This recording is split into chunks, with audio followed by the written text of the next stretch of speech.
Bonjour à tous, bienvenue sur Géopolitique Profonde, la matinale de 7h à 9h30, du lundi au vendredi, où j'ai le plaisir de co-animer avec Nicolas Stoker. Bonjour Nicolas. Bonjour Raphaël, bonjour à tous nos téléspectateurs. Alors, chers spectateurs, comme d'habitude, merci à tous de nous soutenir, d'être aussi nombreux à regarder l'émission tous les matins. On fait d'excellents scores et c'est grâce à vous. Ça montre que vous appréciez le format, que vous appréciez les invités à qui nous donnons la parole ainsi que leurs analyses. Hier, nous avions Alexandre Juvin-Brunet pour une excellente mise au point sur la situation en France et les solutions à mettre en place sous différents angles, un angle économique mais aussi métaphysique. Et je vous le rappelle, vous avez la possibilité de rejoindre l'action avec le comité de salut du peuple. Voilà, on va le remercier étant donné qu'il a toujours répondu présent et il a toujours fourni des analyses de très bonne qualité. Et pour aujourd'hui, chers spectateurs, bien évidemment, pensez à mettre le pouce, à partager la vidéo, à vous servir votre café pour vous préparer en ce beau vendredi matin. Nous aurons 3 invités qui viendront lors du Grand Angle, une émission plutôt spéciale finalement, avec donc Serge Federbusch, Laurent Martin Saint-Léon et David Van Emerlich pour faire le point sur le grand chaos politique actuel en France, la dictature légale de Macron, le blocage des institutions, mais qui avantage notre président. Nous analyserons tout ça avec nos invités qui verront les possibilités que nous avons ou alors les scénarios potentiels. Est-ce qu'il y aura un réveil du peuple? Est-ce qu'il y aura des insurrections? Est-ce que le nouveau Front populaire ou bien le Rassemblement national vont amener certaines stratégies? Eh bien, nous verrons ça, notamment avec la revue de presse que l'on va commencer tout de suite, car il y a du nouveau dans l'actualité politique française. On a Emmanuel Macron, en tout cas plutôt des informations qui nous viennent de l'Élysée, qui déclare que apparemment mardi serait le jour où le président nommerait le Premier ministre, mais la veille, le lundi, que va-t-il se passer? Eh bien, il y aura des rendez-vous directement à l'Élysée avec des partis politiques séparément, c'est-à-dire le Rassemblement national pourra s'entretenir avec Emmanuel Macron directement lundi en tête-à-tête. Donc Nicolas, qu'as-tu à nous dire sur cette actualité politique française? Le gouvernement démissionnaire de Gabriel Attal a battu tous les records de gouvernement démissionnaire qui était tenu évidemment par la 4ème République. Donc quand on parle de chaos du paysage politique français, eh bien on parle du fait que finalement tout l'héritage de la 5ème République a donc maintenant été totalement dilapidé.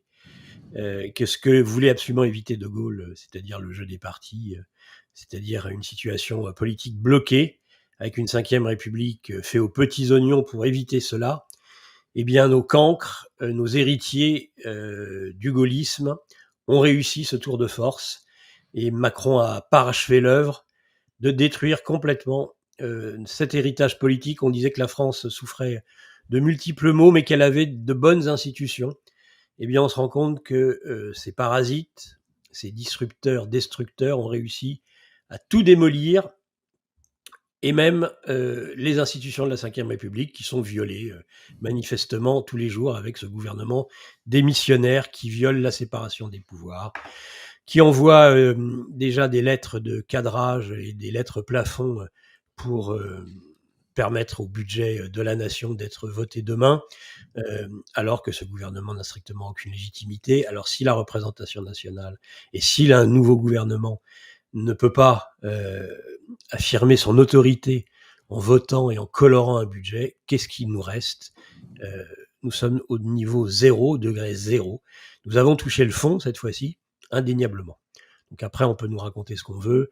De toute façon, le blocage est entier. Macron peut bien dire qu'il nommera un gouvernement mardi.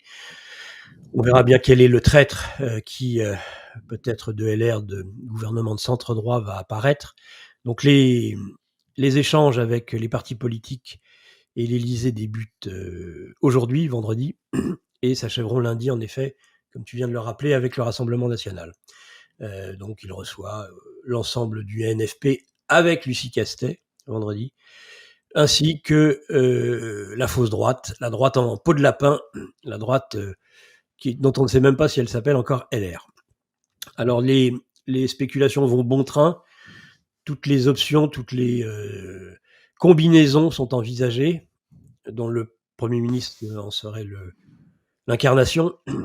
Aucune n'est valable, aucune n'a de sens. Il a l'air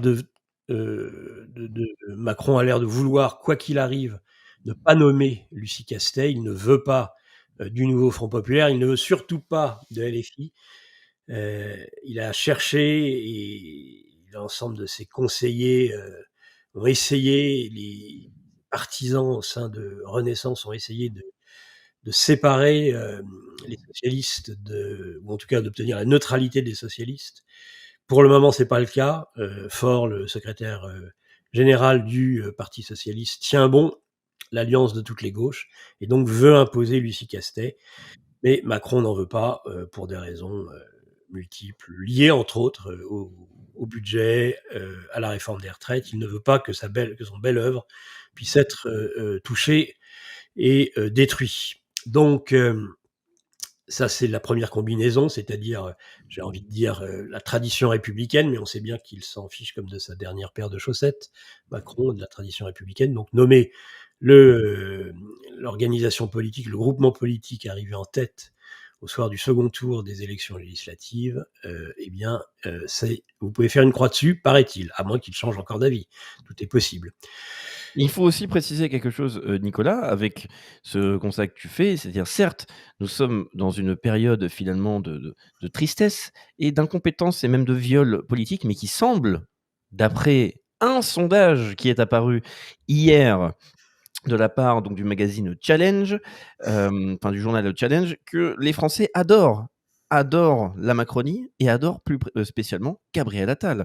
Un sondage a été fait pour savoir quel était le nom que les Français souhaitaient voir comme étant Premier ministre. Eh bien, c'est Gabriel Attal qui est arrivé en tête avec 40% de voix. Et ce que j'ai trouvé très intéressant, c'est que Libération, qui normalement nous régale régulièrement avec des articles plutôt mauvais ou alors des positionnements dans l'axe du pouvoir. Quand on regarde cet article-là, qui nous parle de ce sondage donc de Harris Interactive commandé par Challenge, eh bien, il nous propose de consulter un lien hypertexte lorsqu'on voit Challenge qui nous renvoie sur un article de 2021 publié par Libération et qui explique tout simplement l'entrée de LVMH dans Challenge inquiète la rédaction du magazine.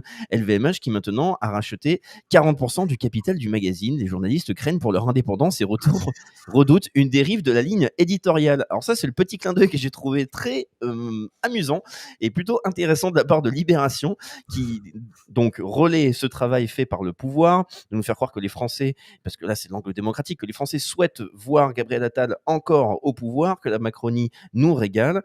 Eh bien, on découvre que Challenge, donc, a commandé ce sondage, où on ne sait même pas combien de personnes ont été sondées pour faire ce rapport, ce type de pourcentage. Eh bien, LVMH a une présence plutôt importante à l'intérieur. Voilà, c'est le petit détail de la matinée. Nicolas, je te laisse continuer. C'est un torchon, c'est déjà un torchon avec des journalistes larbins. Que de quoi peuvent-ils s'inquiéter? En quoi LVMH va infléchir leur absence de ligne, leur absence d'éthique professionnelle, leur nullité crasse? Donc ces journalistes sont déjà parmi les plus mauvais. C'est-à-dire que quand on veut rigoler, on se branche sur Challenge et on lit et on rigole des âneries. C'est digne de Huffington Post, c'est vraiment ces journaux en ligne ne valent rien.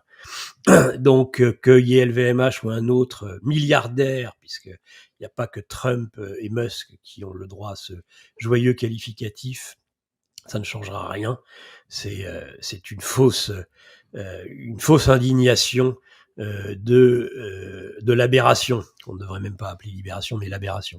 Donc, c'est la première, voilà. Oui, alors évidemment, Attal, alors autre option, on reprend les mêmes et on recommence. Donc ça, écoutez, un sondage ne fait pas le printemps. Et si on se réfère aux dernières élections, il y a un rejet massif justement de la Macronie et de ce gouvernement. Les Français ont la mémoire courte, mais quand même, c'est vrai qu'il y a eu cette bulle d'extase. Alors peut-être qu'après cette bulle d'extase, ils ont envie de reprendre les mêmes, tant nous les avons aimés dans le passé. Enfin, c'est en tout cas assez peu sérieux et peu crédible. Mais ce n'est pas exclu si aucune combinaison ne peut être trouvée. Le problème aussi de Macron, c'est qu'il sait que quel que soit le Premier ministre qu'il nomme, et le gouvernement qui sera très laborieux à trouver, parce que c'est pas parce qu'on a trouvé un Premier ministre qu'on va trouver un gouvernement. À moins, en effet, d'avoir ces têtes folles, ces kamikazes de LFI qui, eux, sont prêts à tout. Et qui, d'ailleurs, à mon avis, ils joueront avec la Constitution. C'est-à-dire que quand Macron leur dira « Vous voudrez bien venir chez monsieur le Premier ministre me présenter votre démission », il dira « Je vais faire comme toi, je sais pas tout de suite. Je vais attendre peut-être la fin des JO. » Excuse-moi de te couper, Nicolas, je me permets donc non pas une correction mais un ajout, car j'ai dit par rapport au sondage justement qu'on n'avait pas d'informations sur le nombre de sondés. C'est parce que sur aucun des articles vous voyez le nombre de personnes qui ont été sondées, ce qui est plutôt important pour savoir comment est-ce qu'on arrive à utiliser ce sondage qui a fait la une de tous les médias. Eh bien, donc c'est Force et Honneur qui nous fait ce rappel-là, et oui, je le confirme, c'est-à-dire que c'était sur 1083 sondés. Voilà. La norme, ouais. Une opération psychologique, toute une ingénierie sociale qui est mise en place avec une petite enquête faite sur 1083 personnes. Voilà. Donc, à mon avis, la question devait être qui est Premier ministre en France aujourd'hui. Une question pour les nuls et les Français n'ont même pas trouvé, la moitié des Français ont trouvé le nom du Premier ministre, de l'éphémère Premier ministre, de l'éphémère Attal. Tu m'as coupé la parole, alors rappelle-moi qu'est-ce que je disais. Oui, non, désolé de t'avoir Moi, je me souviens plus. C'est que tu faisais donc le point avec cette particularité-là du gouvernement donc démissionnaire, avec le fait qu'on va tout simplement recommencer. C'est la rebelote. On rechoisit la Macronie. C'est aussi une des possibilités et un des scénarios. Mais, et là, tu étais en train de développer plutôt la suite de ton analyse sur le fait que ce ne serait pas forcément le plus utile. Oui, je disais les LFI sont ces têtes brûlées de LFI sont peut-être les seuls qui pourraient en effet composer un gouvernement. Et je disais que je m'amuserais beaucoup d'un Premier ministre qui ne répondrait pas à l'appel pressant de imaginons une censure, du gouvernement, et que Macron dise vous voudrez bien, Monsieur le Premier ministre, m'amener votre démission, votre lettre de démission à l'Élysée, et imaginons un Premier ministre, LFI, au hasard qui vous voulez, bien qui répond non, pas aujourd'hui, parce que je regarde les Jeux Olympiques, on verra peut-être plus tard, je vous apporterai ma démission. Ça serait drôle, parce qu'après tout, là, nos constitutionnalistes en peau de lapin, puisqu'ils ont découplé la lettre de l'esprit. Évidemment, quand on découple la lettre de l'esprit, c'est la fin de tout. Donc, en découplant la lettre de l'esprit, il est dit que le Premier ministre vient. Enfin, c'est à nouveau un présent, et c'est même pas un impératif là pour le coup. C'est pas nomme. Apporter la démission. Imaginons qu'ils disent non, non, certes il y a une censure, je vous l'apporterai, mais pas tout de suite. Et de toute façon, j'ai perdu le chemin, je sais pas comment me rendre à l'Élysée. Enfin, voilà, ce genre de. Pourquoi je dis ça ? Parce que on risque d'arriver très très vite dans des formes de coups de force à partir du moment où face à une situation de blocage, tout le monde est tenté par le coup de force. Ça semble être souvent la seule solution. Lorsqu'il y a des conflits de légitimité, le dernier coup d'État, c'était celui du futur Napoléon III, c'est-à-dire lorsqu'il y a un conflit de légitimité entre une assemblée forte et un président tout aussi fort. Donc, il faut que l'un des deux finisse par l'emporter, et ça, c'est un véritable coup de force. Sauf que là, le coup de force, on a l'impression il n'y aurait pas LFI, on est sûr que le coup de force le plus déterminé, c'est évidemment Macron. C'est pas le RN qui est toujours plus ou moins en vacances, et c'est pas le reste des députés. Pardon, monsieur, je suis confus, j'ai garé mon briquet. On a aussi tendance à jouer avec le feu. Google, qui est une création de la CIA. L'équipe de Géopolitique Profonde vous donne le meilleur de l'actualité brûlante. Mais en échange, on veut un geste de votre part. Merci de ce geste d'amour, on vous le rendra. Ravi.